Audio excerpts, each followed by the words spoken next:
یہ جو لبرل لوگ ہیں نا ان کے اخلاق بہت اچھے ہوتے ہیں, ان کو غصہ نہیں آتا, کیونکہ جب انہوں نے سب چیزوں کو قبول کر لیا ہے کہ بھائی سب ٹھیک ہے, اور اگر کوئی غلط ہو بھی رہا ہے تو وہ کہتے ہیں میری رائے میں غلط ہے نا, اس کی رائے میں یہ غلط نہیں ہے, ٹھیک ہے تمہاری یہ رائے ہماری یہ رائے. تبھی آپ دیکھیں غامدی صاحب کو غصہ نہیں آتا, دیکھا ہوگا نا آپ نے, بہت پیارے اخلاق سے بات کرتے ہیں.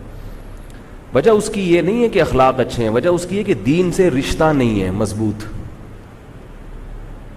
جب آپ کا کسی سے مضبوط رشتہ ہوتا ہے اور اس پر کوئی الزام لگتا ہے, بعض دفعہ آپ طیش میں آ جاتے ہیں. دیکھو ایک مثال دیتا ہوں میں غامدی صاحب کا نام لے کر مجھے کسی شخصیت سے نفرت نہیں ہے. غامدیت ایک سوچ ہے, مقصد غامدی صاحب پہ رد کرنا نہیں, غامدیت باقاعدہ ایک فرقہ بن چکا ہے, سوچ ہے. اس قسم کے اور بہت سارے لوگ ہیں, وہ کہتے ہیں لبرل بنو, لبرل کیا ہے اس کا یہ نظریہ ہے, تمہارا یہ نظریہ ہے, تو اسلام تو رواداری سکھاتا ہے, اسلام تو محبت سکھاتا ہے. پیس لونگ آرگنائزیشن کے نام سے ایک ہمارے ہاں تنظیم بنی تھی, منکرین حدیث نے بنائی تھی. وہ حدیث کے منکر تھے اور تنظیم کیا بنائی, پیس لونگ آرگنائزیشن. پیس, امن, لونگ, محبت. کام کیا کر رہے ہیں, حدیث کا انکار. تو یہ پیس اور لونگ کے نام سے کام اس لیے کر رہے تھے, ان کو پتا تھا کہ ہم جب حدیث کا انکار کریں گے تو مولوی لوگ طیش میں آئیں گے, تو ہم بتائیں گے کہ ہم کیا کر رہے ہیں, دنیا میں امن کی بات کر رہے ہیں, اور مولوی کیا ہوتے ہیں, جذباتی. او بھائی تو حدیث کا انکار کر رہا ہے, اللہ کے بندے آدھے سے زیادہ دین, 95% دین بلکہ وہ تو حدیث سے پہنچا ہے. اسلام کا تو بیڑا غرق کر دیا آپ نے, تو جذباتی نہیں ہوں گے کیا ہم؟ تو میں مثال دے رہا تھا, جس کا کسی سے رشتہ ہوتا ہے نا مضبوط, تو جتنا گہرا رشتہ ہوگا اس رشتے پہ جتنے الزامات لگیں گے تو آپ کا رشتہ جتنا گہرا ہوگا اتنا ہی آپ جذباتی ہوں گے. مثال کے طور پر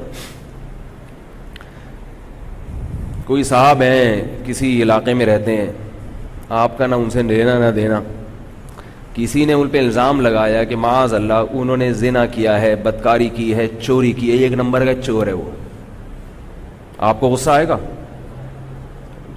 ہوگا بھائی, اس کا اپنا دین ہے, اپنا مذہب ہے, دنیا میں بہت سارے چور ہیں تو ایک اور صحیح. اور اگر کوئی اس سے اختلاف کرے, دوسرا آدمی کہے نہیں وہ چور نہیں ہے, وہ چور نہیں, تو آپ کہو گے بھائی دونوں کا اختلاف ہے, رائے کا اختلاف ہو سکتا ہے,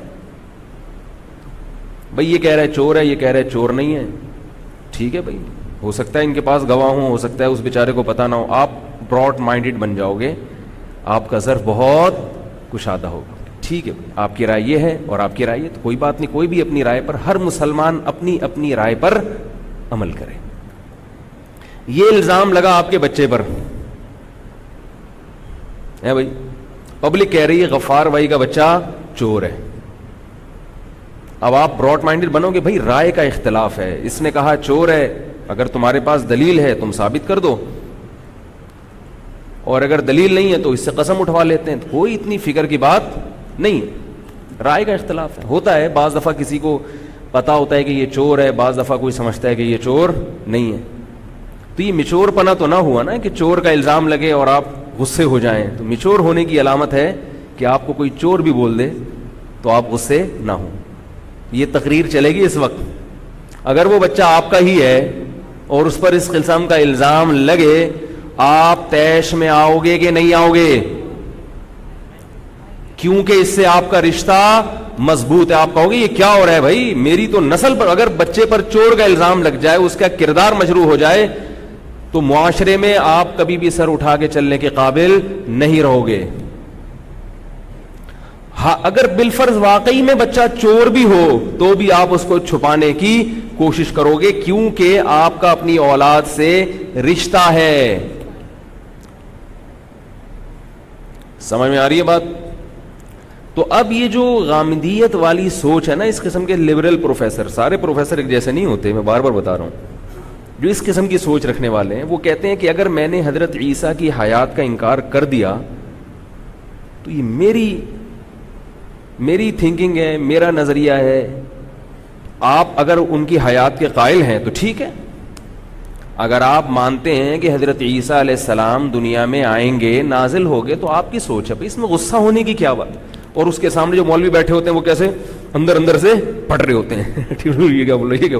پھر وہ اتنے غصے ہوتے ہیں کہ ان سے یا ایک تو پہلے سے تیاری نہیں کی ہوتی انہوں نے موضوع پر, اور اوپر سے غصہ بھی آ رہا ہوتا ہے ان کو, یار یہ باتیں کیا کر رہے ہیں. تو جب غصہ بھی آ رہا ہو اور اس موضوع پر آپ کی تیاری نہ ہو تو آپ پھر پھینکنا شروع کر دیتے, ابے تم ایسے, ابے تم تو گمراہ ہو. پھر نیچے لوگ جو کمنٹس کرتے ہیں نا وہ مذاق اڑاتے ہیں, بولتے ہیں ان کے اخلاق دیکھو کتنے اچھے اور ان مولویوں کے اخلاق دیکھو. ایک دفعہ ایسے ہی کوئی بحث ہو رہی تھی, میں نے یوٹیوب پہ دیکھا تو نیچے لوگوں کے کمنٹس آئے تھے کہ کچھ ہو نہ ہو اخلاق بہرحال ہم غامدی صاحب سے ہی سیکھیں گے. ٹھیک ہے ان کی بات غلط ہو سکتی ہے مگر اخلاق انہی سے سیکھیں گے. تو میں یہ اخلاق کی حیثیت بتا رہا ہوں آپ کو, اخلاق کی ڈیفینیشن کیا ہے مجھے بتائیں, میں اخلاق کی حقیقی تعریف بتاؤں گا آپ کو. اخلاق کسے کہتے ہیں کہ یہ جو غصہ نہیں آتا اس کی وجہ کیا ہے کہ دین سے رشتہ مضبوط نہیں ہے. کوئی کچھ بھی اٹھا کے اختلاف رائے کر لے, آپ کہتے ہو سب چلتا ہے, ایسا نہیں ہے. اختلاف رائے کی بھی ایک حد ہے, اس سے آگے اختلاف ہوگا تو وہ دین میں تحریف شروع ہو جائے گی, وہ اختلاف رائے نہیں ہوگا. دیکھو شریعت میں کچھ عقائد ہیں, کچھ چیزیں ایسی ہیں جن کا تعلق, یہ بہت اہم موضوع ہے, اس کو غور سے سنیں تاکہ ہمیں پتہ چلے کہ کہاں ہم نے رائے کے اختلاف کو برداشت کرنا ہے اور کہاں رائے کا اختلاف قابل برداشت نہیں ہے. اس پہ ہم خاموش نہیں رہیں گے. ہم یہ نہیں کہہ رہے کہ مار دھاڑ شروع کر دو, یہ تو غلط ہے, جائز نہیں ہے, لیکن آپ پھر کھل کے اپنی رائے کا اظہار بھی کریں گے, اور غصہ آنا آپ کے غیرت مند ہونے کی علامت ہے. اس کی علامت ہوگی کہ آپ کا دین سے رشتہ مضبوط ہے. اب آپ کے بیٹے پر الزام لگ رہا ہے کہ یہ زانی ہے, یہ چور ہے, اور آپ چپ بیٹھے ہوئے کہ کوئی بات نہیں, رائے کے اختلاف ہے, اس کا مطلب ہے کہ یہ آپ کا بیٹا ہے نہیں, یہ آپ کا بیٹا نہیں. ہوتا تو آپ کو غصہ آتا.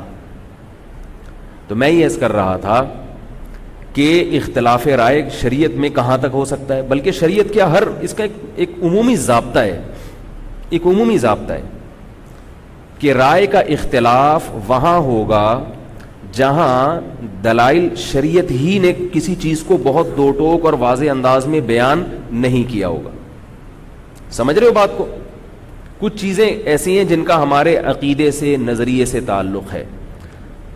پھر ان عقائد کی بھی دو قسمیں ہیں, ایک اسلام کے بنیادی عقائد, اور ایک وہ عقائد ان کی تشریح میں جب آپ گہرائی میں جائیں گے اس گہرائی میں بعض دفعہ اختلاف ہو جاتا ہے. وہ اختلاف بھی ایسا ہے کہ اس میں بھی دو رائے, بولو بھائی, ہو سکتی ہیں, اس میں بھی دو رائے ہو سکتی ہیں. اس کی میں آپ کو ایک مثال دیتا ہوں کہ اس کائنات میں سب سے افضل ذات کون سی ہے؟ اللہ کی ذات. اس میں کوئی اختلاف نہیں ہو سکتا. جو رسول کو اللہ سے بڑھا دے تو ہم کیا اسے کہیں گے کہ اس میں دو رائے ہو سکتی ہیں؟ بول لو بھائی, نہیں کہ بھائی اللہ بعد از خدا بزرگ توئی قصہ مختصر, نبی کا درجہ اللہ کے بعد. تو میں جو اصل بات کی طرف آتا ہوں کہ کچھ بنیادی عقائد ہیں جن میں اختلاف رائے کی گنجائش نہیں ہے. وہ بنیادی عقائد کو میں ہر ایک کو بیان کروں گا تو بات لمبی ہوگی. ایمان مفصل اور ایمان مجمل پڑھتے ہیں نا بچے, یاد کرتے ہیں. اگر آپ لوگوں نے یاد نہیں کیا تو کسی مسجد کی کسی قاری سے ایمان مجمل اور ایمان مفصل اللہ کا واسطہ یاد کر کے اسلام میں داخل ہو جاؤ. صحیح ہے نا؟ وہ مفصل اور مجمل ایمان کا مطلب وہ مسلمان کے وہ بیسک عقائد ہیں جن کے بغیر آپ مسلم نہیں ہو سکتے. تقدیر پر ایمان ہے, فرشتوں پر ایمان ہے, پیغمبروں پر ایمان ہے, آسمانی کتابوں پر ایمان ہے. یہ ہے بنیاد, اللہ کی توحید کا اقرار ہے. ٹھیک ہے, ان میں اگر اب کوئی اختلاف کرے, اب کوئی صاحب کہے کہ اسلامی تعلیمات کے مطابق اللہ دو ہیں, معاذ اللہ, آپ کو طیش آ گیا, اس کو غصہ نہیں آ رہا جس نے کہا کہ اللہ کتنے ہیں؟ دو ہیں. اب آپ کو غصہ آ گیا, کیسی باتیں کر رہے ہیں بھائی؟ تو کہیں گے غصے کی کیا بات ہے بھائی, میری یہ رائے ہے, آپ کی یہ رائے. تو اللہ کے بندو, یہ اسلام پر الزام لگ رہا ہے, اسلام کی جڑیں کھوکھلی کی جا رہی ہیں. ایسے ہی یاد رکھو کہ حضرت عیسیٰ علیہ السلام قرب قیامت میں نازل ہوں گے. حضرت عیسیٰ پر موت واقع نہیں ہوئی, حضرت عیسیٰ زندہ آسمانوں کی طرف اٹھائے گئے ہیں. یہ بھی اسلام کے بنیادی عقائد میں سے ایک عقیدہ ہے, کیونکہ اس کو قرآن نے بھی بہت کھول کے بیان کیا اور حدیث نے بھی بہت کھول کے بیان کیا, اور اجماع امت ہے. میں نے بتایا نا عقیدہ طحاویہ, اسی میں یہ عقیدہ لکھا ہے, پوری امت مانتی ہے اس کو. اب اگر کوئی قرآن کے الفاظ کو توڑ موڑ کے حضرت عیسیٰ کو مردہ معاذ اللہ ثابت کرنے کی کوشش کرے گا, تو پھر اگر کوئی مولوی ہوگا تو اسے غصہ آئے گا, کیونکہ اس کا دین سے رشتہ ہے. جس کو غصہ نہیں آ رہا, یا تو اس کو بیچارے کو پتہ ہی نہیں ہے کہ اسلام میں اس عقیدے کی کیا اہمیت ہے, بعض بیچارے کم علم ہوتے ہیں, یا اس کو پتا ہے تو اس کا اسلام سے رشتہ مضبوط نہیں ہے, وہ دین میں تحریف ہو رہی ہے اور اس کو غصہ نہیں آ رہا. سمجھ میں آ رہی ہے بات؟ اب میں حضرت عیسیٰ علیہ السلام کا عقیدہ ذرا مختصر بیان کرتا ہوں. یہ جو غامدی صاحب ہیں, یہ حضرت عیسیٰ کی وفات کے بارے میں, ان کی موت کے بارے میں لفظ وفات سے استدلال کرتے ہیں, لفظ وفات سے, کہ قرآن کریم میں آتا ہے یا عیسیٰ انی متوفی کا, میں تمہیں وفات دوں گا. تو کہتے ہیں وفات کسے کہتے ہیں؟ مرنے کو کہتے ہیں. حالانکہ یہ قرآن و سنت کیا بلکہ عربی کے الفاظ سے ناآشنا ہونے کی دلیل ہے, کہ آپ کو عربیت سے بھی واقفیت نہیں ہے. دیکھو میں آسان زبان میں سمجھاؤں گا آپ کو, بالکل آسان مثالوں سے. یہ جو وفا کا لفظ ہے, یہ متوفا ہے نا, یہ وفا سے نکلا ہے. وفا کسے کہتے ہیں؟ چکا دینا کسی کا پورا, یعنی کسی نے آپ پر احسان کیا تو آپ اس کا احسان چکا دو, اس کو کیا کہتے ہیں؟ وفا. یعنی پوری پوری کسی چیز کو دے دینا, اس کو کیا کہتے ہیں؟ وفا. کہتے ہیں اس نے وفا کی ہے میرے ساتھ اور اس نے جفا کی ہے. جفا کا مطلب میرا حق نہیں دے رہا, وفا کا مطلب پورا پورا میرا حق مجھے یہ دے دیتا ہے. توفا کا مطلب ہوتا ہے وصول کر لینا. توفا کسے کہتے ہیں؟ بولو بھائی, وصول کر لینا. تو توفا کا یا متوفا کا اصل مطلب موت نہیں ہے. موت کے لیے جو سری لفظ ہے قرآن و حدیث میں وہ موت ہے. موت عربی کا لفظ ہے جو ہم اردو میں بھی استعمال کرتے ہیں. تو متوفا کا مطلب کیا ہوا, یا متوفی کا مطلب کیا؟ وصول کر لینا. سمجھ میں آ رہی ہے بات؟ اس کا اصل مطلب موت دینا نہیں ہے. ہاں بعض دفعہ اس کا اطلاق موت پر بھی ہوتا ہے, کیونکہ موت میں بھی بندہ وصول ہو جاتا ہے, لیکن اصل مطلب اس کا وصول کرنا ہے, مارنا نہیں ہے اصل مطلب. اس کی دلیل قرآن ہی میں, قرآن کہہ رہے اللہ یتوفی الانفس حین موتها, اللہ روح کو وصول کر لیتا ہے مرنے کے وقت. واللتی لم تمت فی منامها, اور جن کی موت کا وقت نہیں آیا نیند کے وقت ان کی روحوں کو اللہ تعالیٰ وصول کر لیتے ہیں. اگر یتوفا کا مطلب موت دے دینا ہوتا تو پھر موت کا لفظ قرآن میں الگ سے نہ آتا. قرآن یوں نہ کہتا اللہ یتوفی الانفس حین موتها, اللہ روحوں کو لے لیتا ہے موت کے وقت.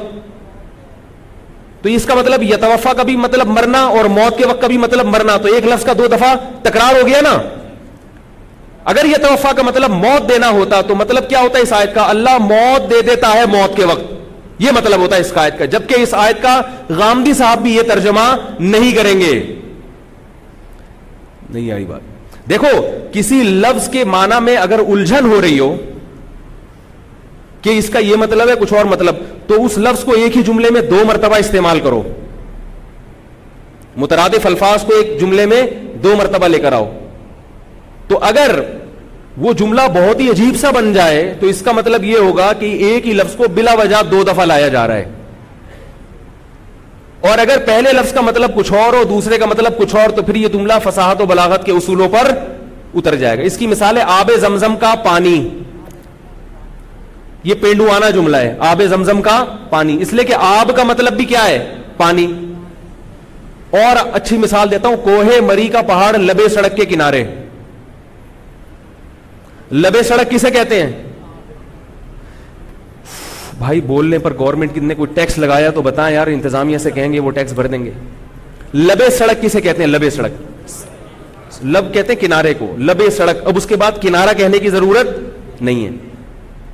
کوہ مری, مری کے پہاڑ, کوہ پہاڑ کو کہتے ہیں. تیسری غلطی اس نے یہ کی ہے کہ سڑک پہاڑ کے کنارے ہوتی ہے, پہاڑ سڑک کے کنارے نہیں ہوتا. تو ایک بندہ کہہ رہا ہے میں نے کوہ مری کا پہاڑ دیکھا لبے سڑک کے کنارے. تو یہ پاگل ہے یا نہیں ہے؟ اس لیے کہ لب کا بھی وہی مانا, کنارے کا بھی وہی مانا, کوہ کا بھی وہی مانا.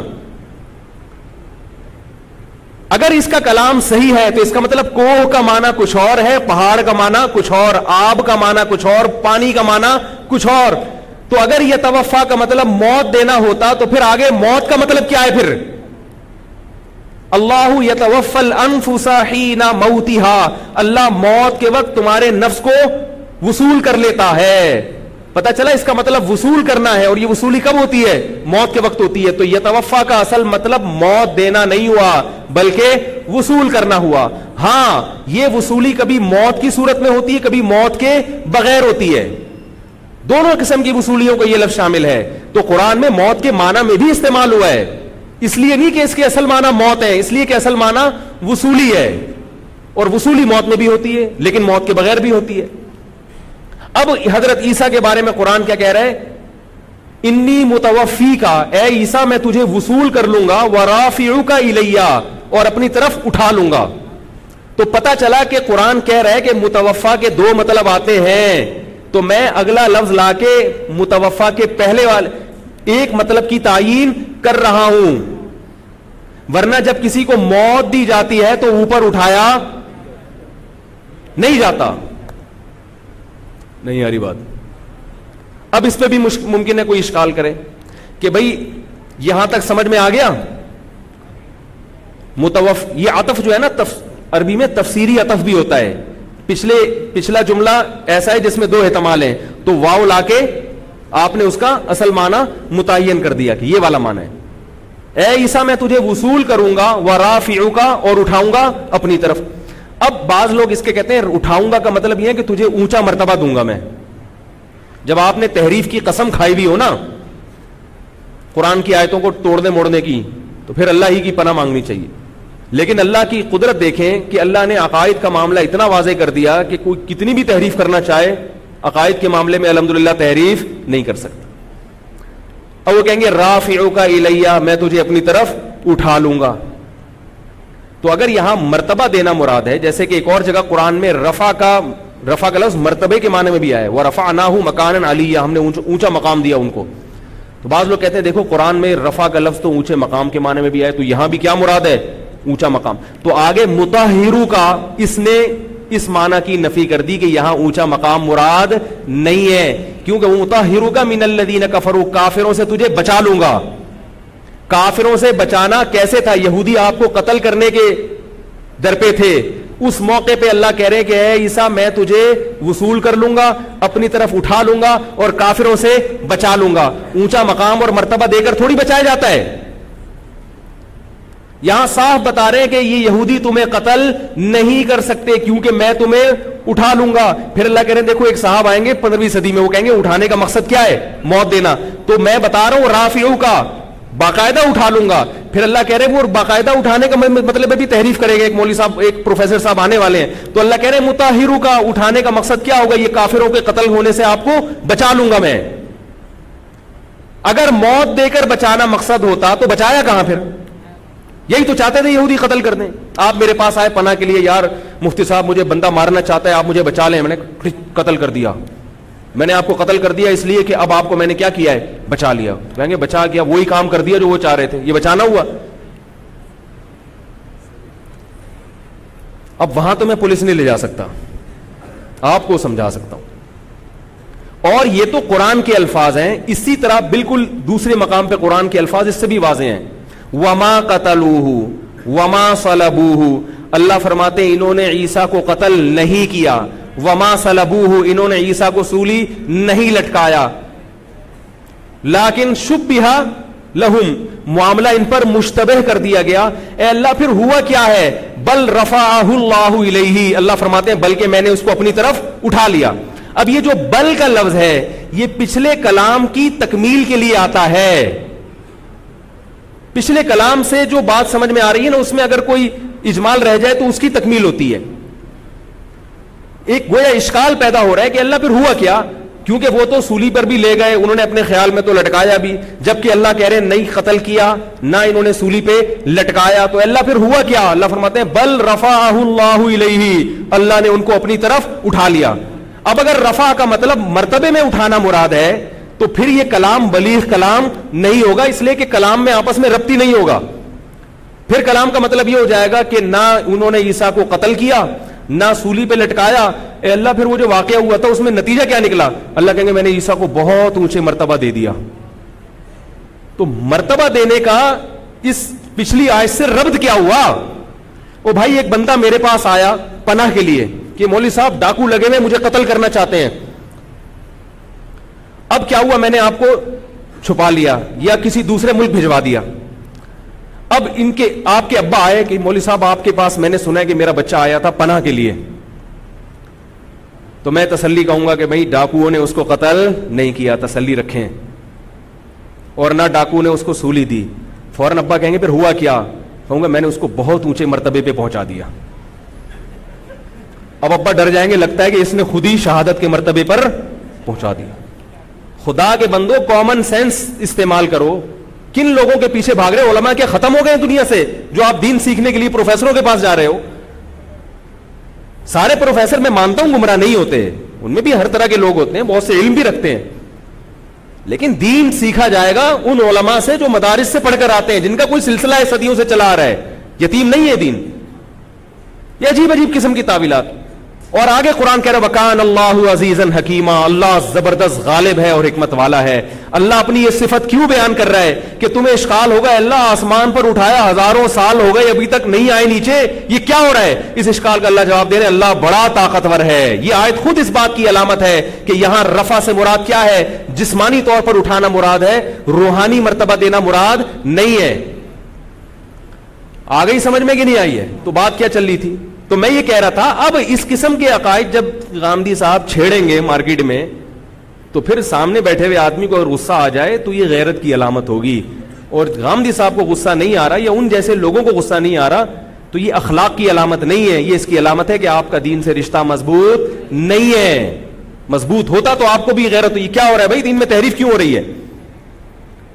اسی طرح معراج ہے رسول اللہ صلی اللہ علیہ وسلم کی. یہ بات درست ہے کہ اسلاف میں بعض ایسے لوگ گزرے ہیں کہ جو معراج روحانی کے قائل تھے, جسمانی کے قائل نہیں تھے, مگر یہ وہ لوگ تھے جن کے پاس دلائل پوری طور پر پہنچے نہیں تھے. بعد میں اہل سنت کا اجماع ہو گیا اس پر کہ نبی کی جو معراج ہے وہ جسمانی ہے, روحانی نہیں ہے.